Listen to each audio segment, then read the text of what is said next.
मुनिवर के दर्शन करते हुए अपना आसन ग्रहण करेंगे। पूज्य शकलमती माता जी साधुओं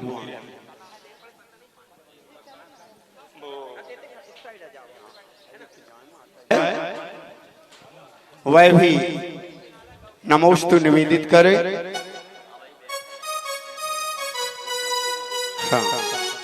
और इसके पश्चात परोपकार, ठीक है, और इसके पश्चात वृषभोदय समिति संघ के श्री चरणों में श्रीफल भेंट करते हुए आशीर्वाद लीजिए।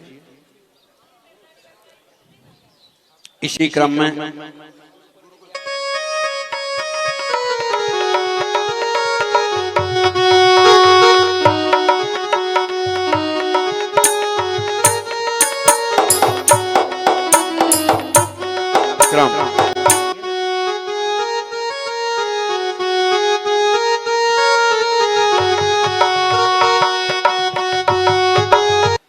विद्यासागर जी गुरुदेव के प्रति इनका बहुत ही समर्पित भाव रहा है। ये बहुत देर से यहाँ बैठे हुए हैं कि कब मुनि श्री आए और मैं उनका पावन दर्शन करूं। हाँ, सेठ परिवार से ये दादी जी आई हैं। धूमा हो गया इस और इसी क्रम में बेटी नगरी पिंडरी समाज से जो भी नर नारियां आए हैं वो आ जाए।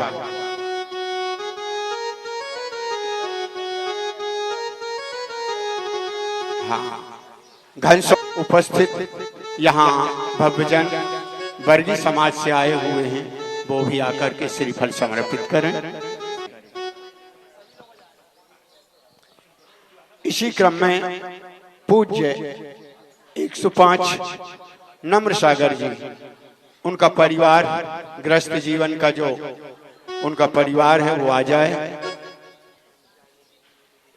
और हमारी त्यागी जी के परिवार के जो भी सदस्य हैं वो भी आ जाएं।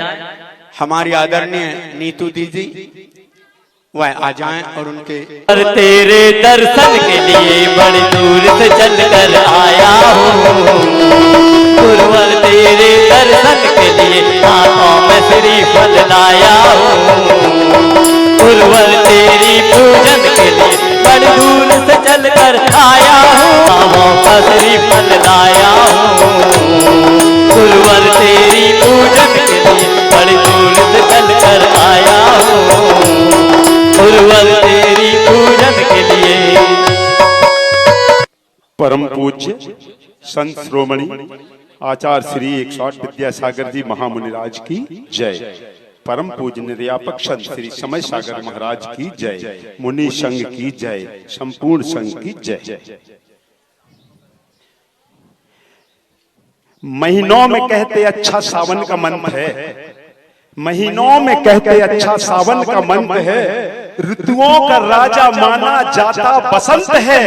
एक चेहरा जो अलग जसता है भीड़ में, नाम विद्यासागर संतों का संत है।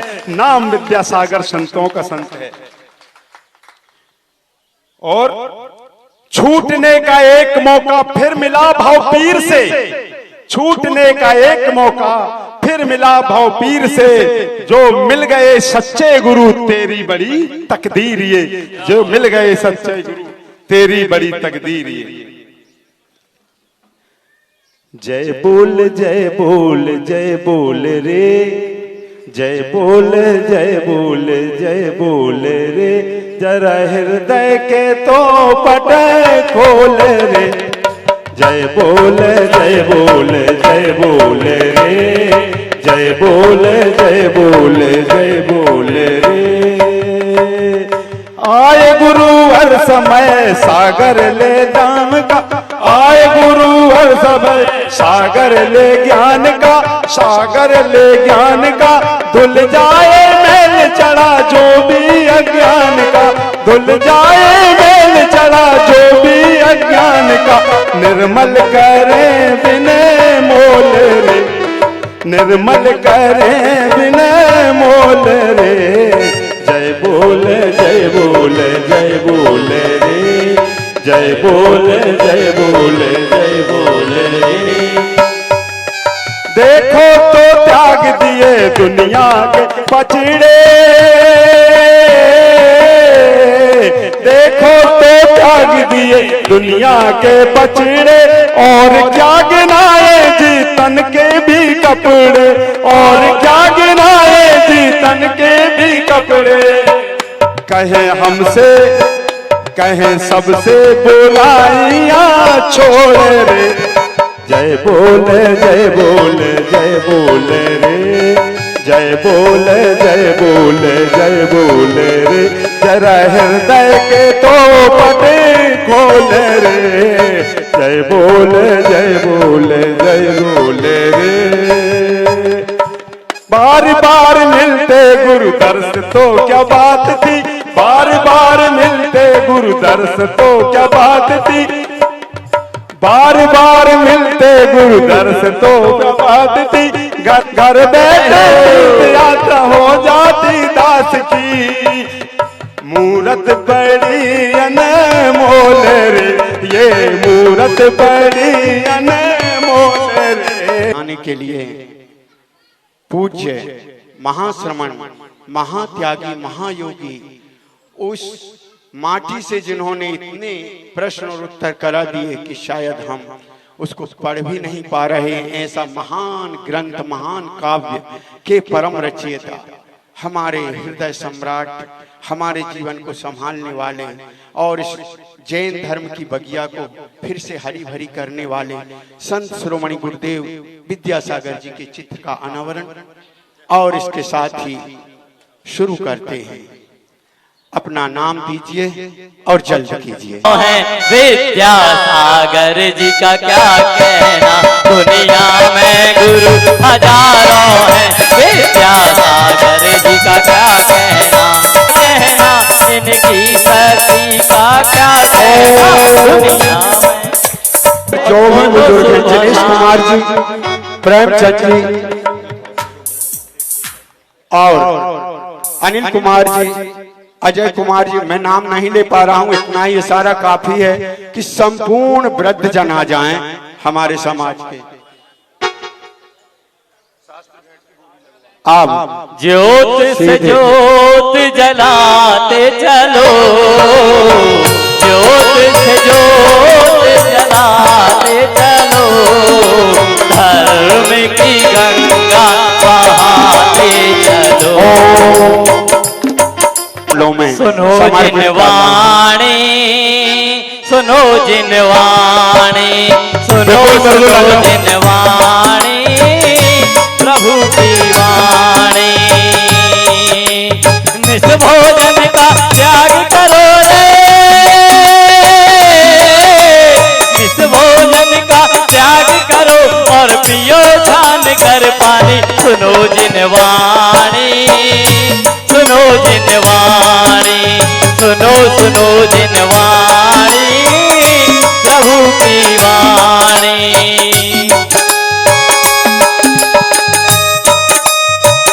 आज की मेरे सिर पर रख दो गुरुवर अपने ये दोनों हाथ, गुरुवर हमको दीजिए जन्म जन्म का साथ, गुरुवर हमको दीजिए जन्म जन्म का साथ। मेरा एहसान होगा, मेरा कल्याण होगा, तेरा एहसान होगा, मेरा कल्याण होगा।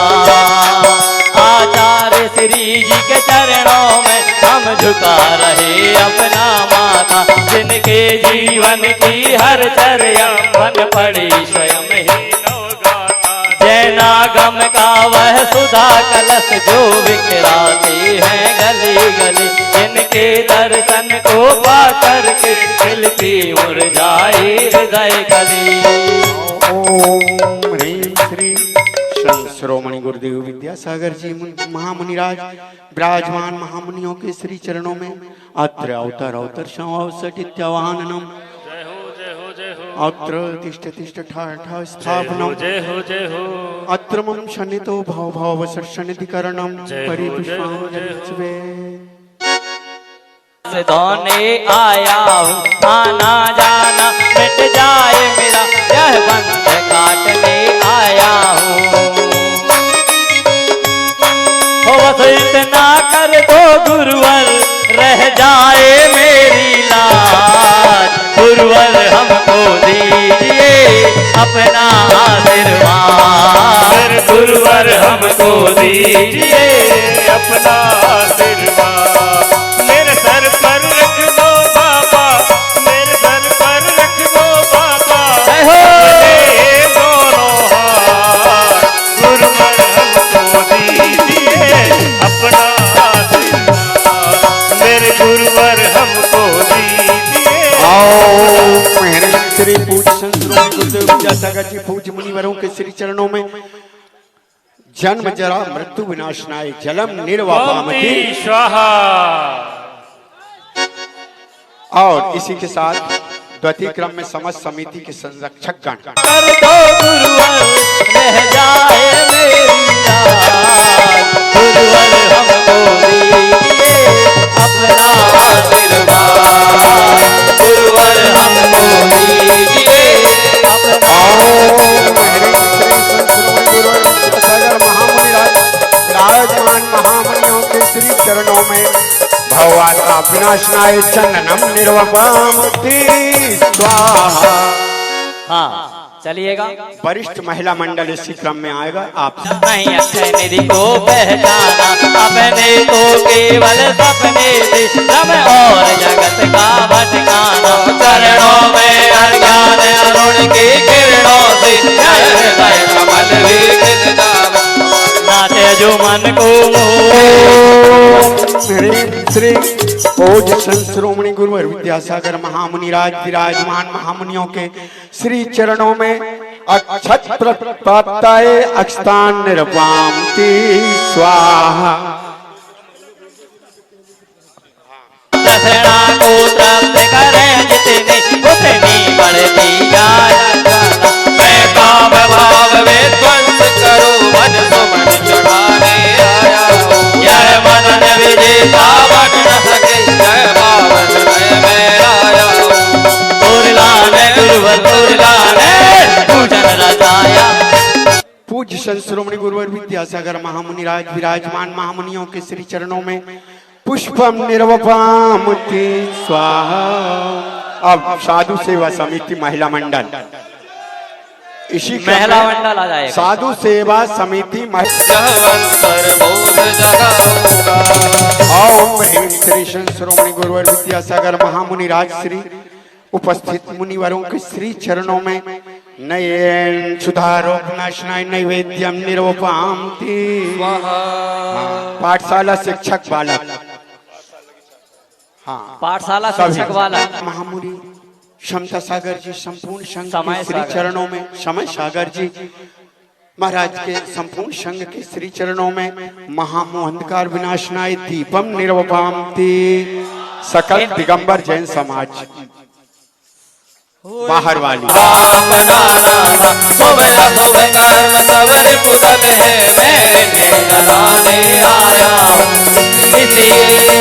चरणों में अब धूप चढ़ाने आया हूँ। के श्री चरणों में अष्टकर्म दहनाय धूपम निर्वपामति स्वाहा।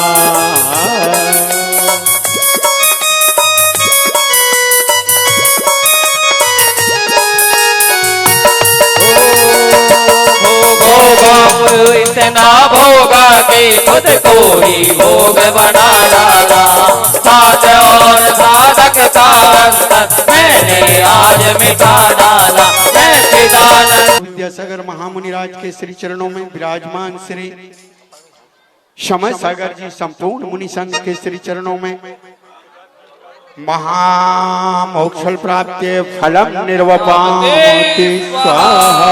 मस्ती में झूमे ठोकर को खाने में ही अभ्यस्त रहा। मैं हूँ स्वतंत्र ज्ञाता जैसा से क्या नाता है, कैसे अनर्घ पद पा जाऊं, यह अरुण भावना भाता है।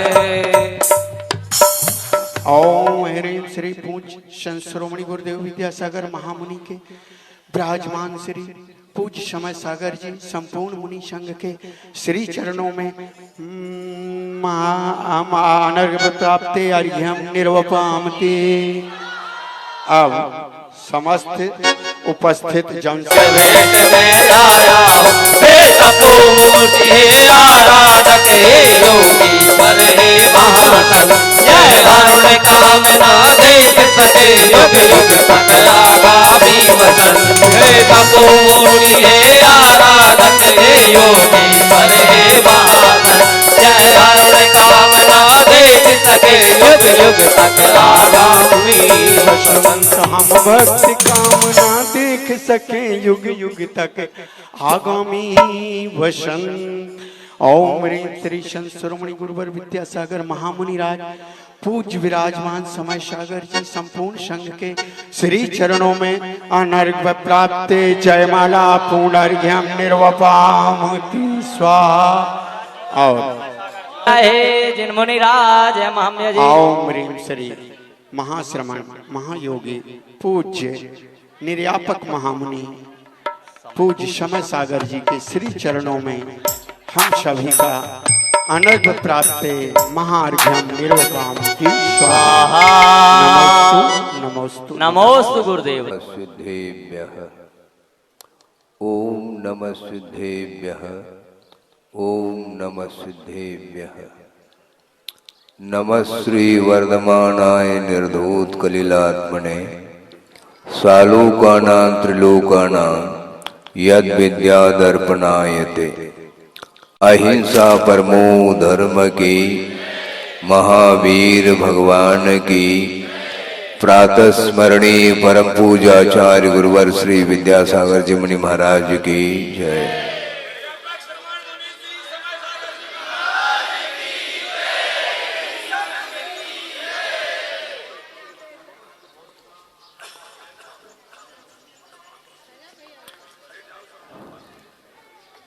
एक दोहा के माध्यम से आपके सामने कुछ विचार रखने का मन हुआ है और वह दोहा गुरुदेव के द्वारा हम लोगों के लिए दिया। उसमें भाव है कि लघु कंकर भी डूबता, तेरे काष्ठ भी स्थूल।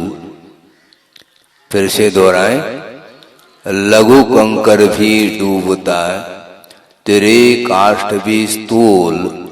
क्यों मत पूछो तर्क से, स्वभाव रहता दूर। इसमें कोई शक नहीं, संदेह नहीं है कि स्वभाव में कभी भी तर्क नहीं उठ सकता।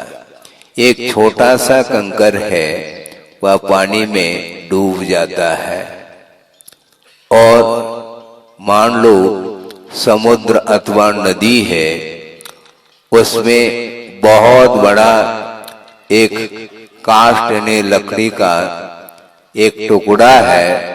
हो सकता है वह उसका वेट कई टनों में हो सकता है।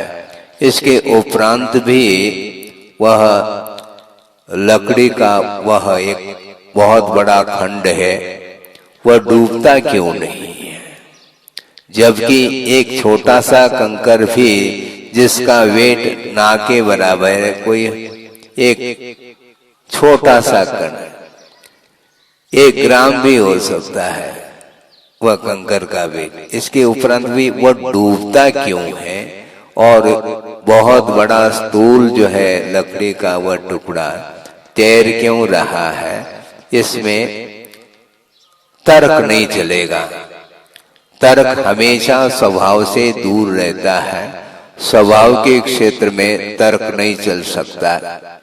जिज्ञासाएं उठ सकती हैं, वह अलग वस्तु, किंतु स्वभाव कभी भी तर्क गोचर नहीं हुआ करता है। प्रसंग इसलिए बना रहा हूं कि संसारी प्राणी का जो जीवन है वह अतीत काल से इसी चतुर्गति रूप संसार में परिभ्रमण उसका हो रहा है और वह अपने आत्मा को इस शरीर से पृथक नहीं कर पा रहा है और संसार में वह डूब रहा है। और वह क्यों डूब रहा है, इसमें यही एकमात्र कारण है कि मोह के कारण वह इतना भारी हो रहा है जीव, इसलिए संसार में डूब रहा है। और पर वस्तु के प्रति जो मोह जागृत होता है तो वह अपने आप के स्वभाव को भी वह भूल जाता है। एक छोटा सा प्रसंग गुरुदेव ने दिया था, वह भी आपके सामने रखूं कि आपने देखा होगा एक अर्कतूल होता है। अर्कतूल जानते होंगे आप, जिसको हमने बुंदेलखंड में सुना था, एक अकौवा का फूल होता है और उसकी कोई विशेष कोई सुगंध तो है नहीं। और अकौवा का जो फूल है वह बहुत हल्का होता है, उसमें सफेद सफेद रोम होते हैं, जैसे बाल होते हैं उसी प्रकार। बहुत छोटा होता है, वह आसमान में उड़ता रहता है और उसको देख करके बच्चे प्रसन्न होते हैं, मनोरंजन का वह केंद्र बनता है बच्चों के लिए। किंतु सोचने की बात यह है, वह आसमान में उड़ने वाला वह अर्कतूल अर्थात कौवा का फूल वह धीरे धीरे हवा के झोंके के कारण नीचे की ओर आ रहा है और जहां थोड़ी बहुत आर्द्रता मिल जाए उसके लिए वह उसमें गिर जाता है तो उड़ने का स्वभाव समाप्त हो जाता है और वह कीचड़ में गिर गया मान लो, अब वह फूल रहा नहीं, समाप्त हो जाता है उसका जीवन भी। अर्थ यह है कि पर वस्तु के साथ जो ही संबंध हो जाता है तो उसका पतन निश्चित है। आत्मा का जो पतन हो रहा है या हुआ है उसमें एकमात्र पर वस्तु ही एकमात्र निमित्त है, जो कि वह हमारे लिए संसार में परिभ्रमण के लिए वह कारण बन रहा है। संसार से ऊपर उठना चाहते हैं तो अपने आप को हल्का बनाने का पुरुषार्थ आप लोगों को करना चाहिए। लोक के अग्रभाग पर अभी तक अतीत में अनंत जीव जो कि सिद्धत्व का अनुभव कर रहे हैं। प्रभुत्व शक्ति प्रत्येक जीव में शक्ति के रूप में रहती है, किंतु उस शक्ति को उद्घाटित करने के लिए हमें मोह को समाप्त करने की आवश्यकता पड़ती है और मोह को समाप्त करके उस आत्म तत्व को उन्होंने कर्मों से पृथक किया है। और कर्म क्या वस्तु है, वह भी एक पौद्गलिक मटेरियल है, जो कि वह किसी भी इंद्रिय का वह विषय नहीं बन सकता। कर्म वह आंखों का विषय नहीं बन सकता, किसी भी इंद्रिय के माध्यम से उस कर्म को हम पकड़ नहीं पाएंगे, इतना वह सूक्ष्म तत्व है। और उसका जो संबंध है आत्मा के साथ अनादिकाल से हुआ है, बल्कि हुआ है ऐसा कहने में भी थोड़ी सी मिस्टेक हो सकता है। इसमें हुआ नहीं, किंतु वह संबंध अनादिकाल से कर्म का आत्मा के साथ संबंध है।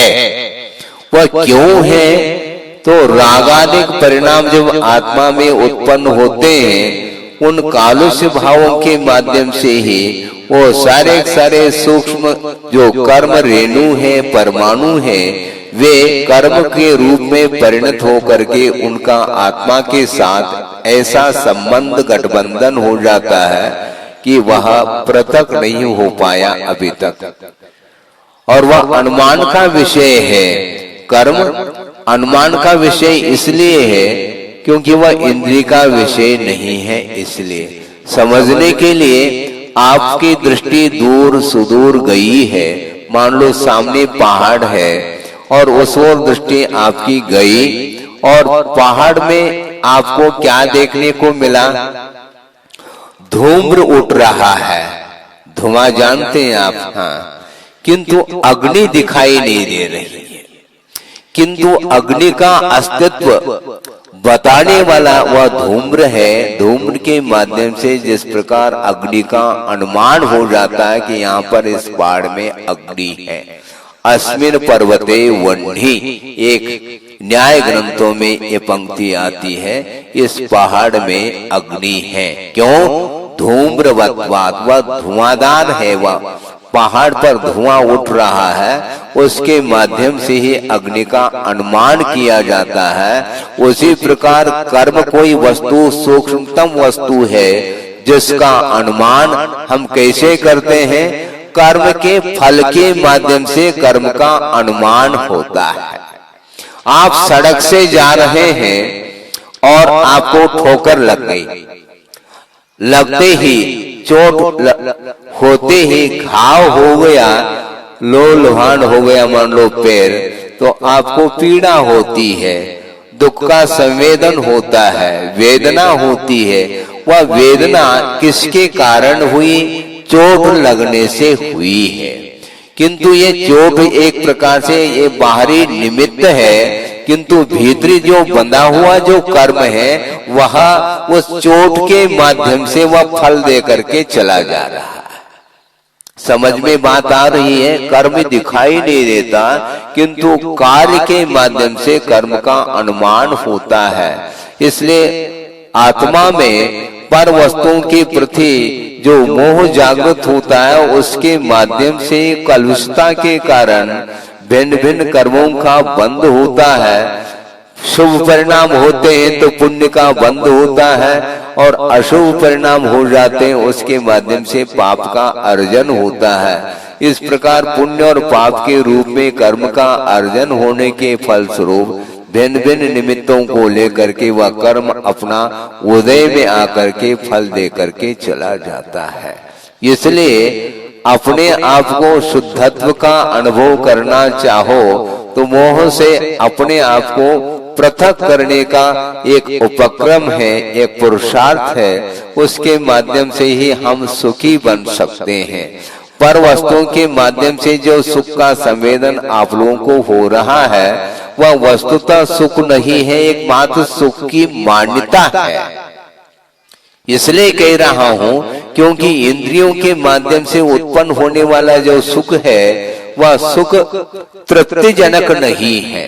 उस इंद्रिय के माध्यम से उत्पन्न होने वाला जो सुख है वह तृप्ति को उत्पन्न करने वाला नहीं, क्योंकि आपने सुबह सुबह भोजन कर लिया, अच्छे क्वालिटी का वह व्यंजन आपने उसका उपभोग कर लिया। घंटे 2 घंटे के उपरांत पुनः यथावत भूख लग आती है। भूख लगी थी और उस भूख का शमन करने के लिए आपने भोजन कर लिया, स्वादिष्ट भोजन। तात्कालिक आपको ऐसा महसूस होता है कि हमें शांति मिल रही है, कुछ एनर्जी मिल रही है शरीर के माध्यम से। किंतु जो ही वह भोजन पच करके निकल जाता है तो पुनः ज्यों का त्यों भूख लग आती है, और पेट भर भोजन करने के उपरांत भी तृष्णा आशा शांत नहीं होती। भले ही पेट में जगह नहीं है भोजन के लिए, ये बात अलग है, किंतु मन में भाव तो आ ही जाता है भोजन बहुत स्वादिष्ट बना है, अंतों के लिए बचा क्या नहीं बचा।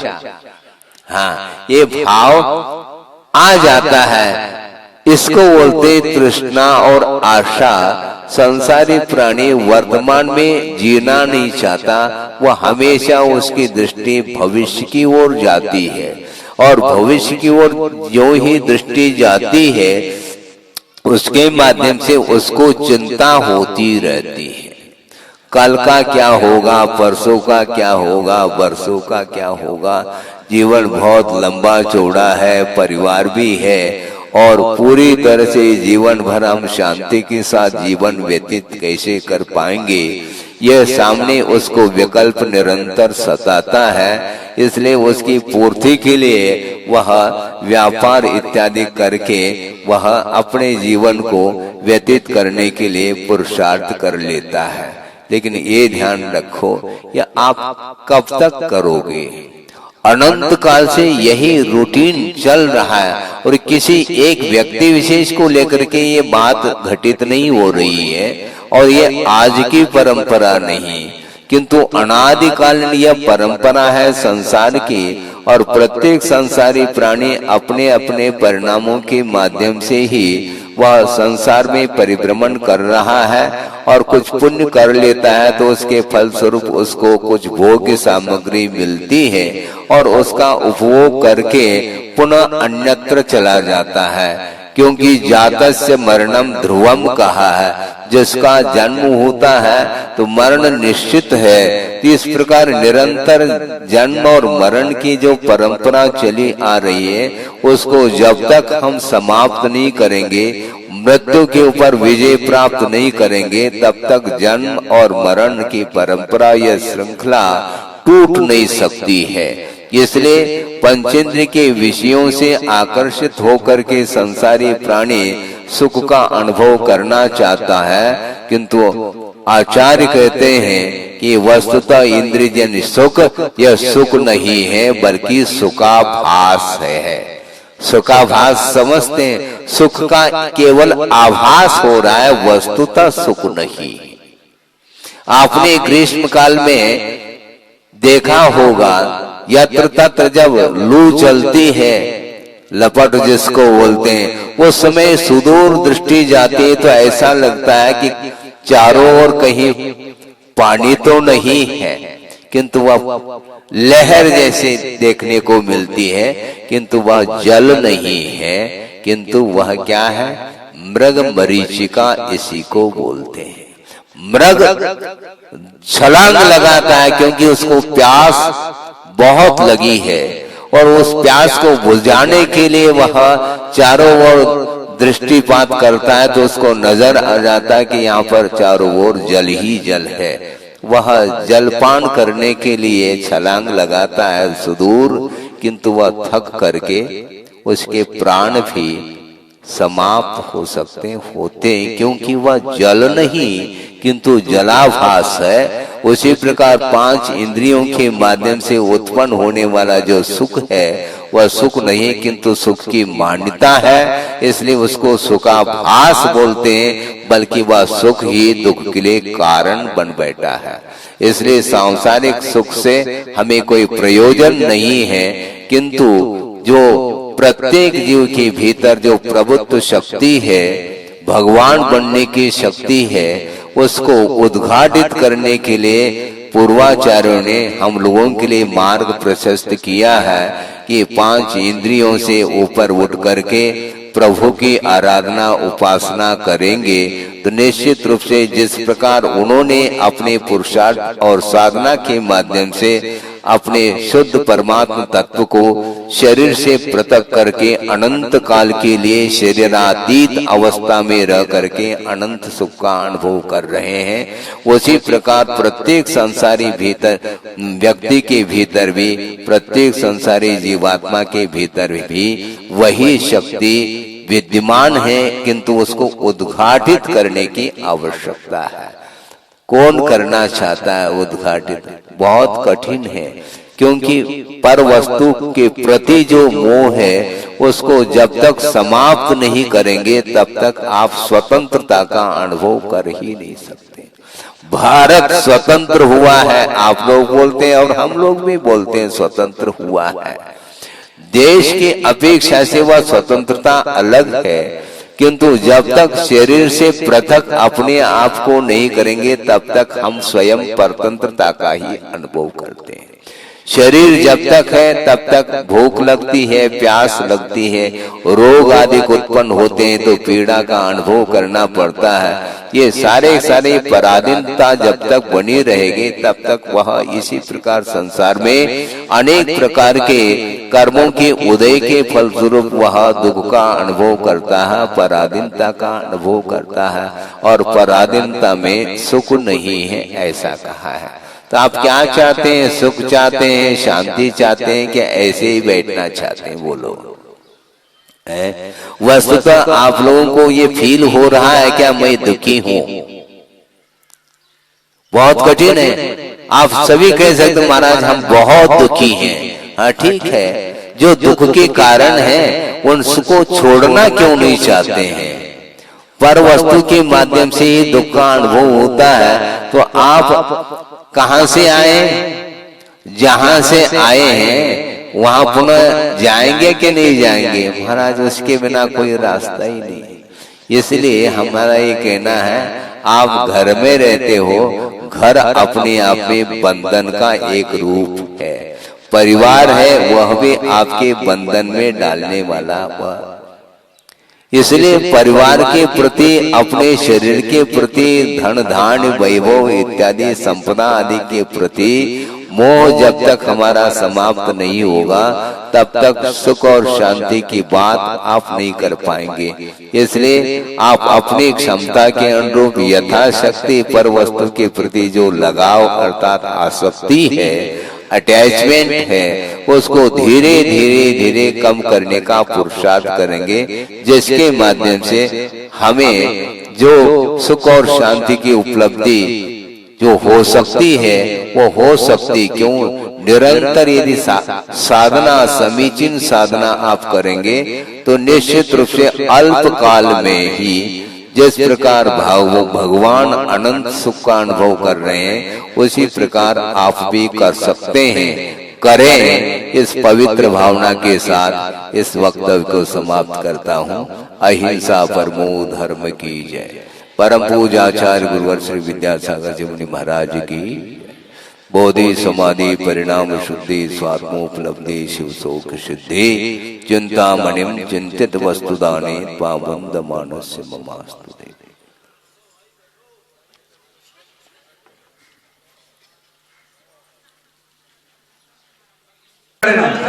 जा रहा है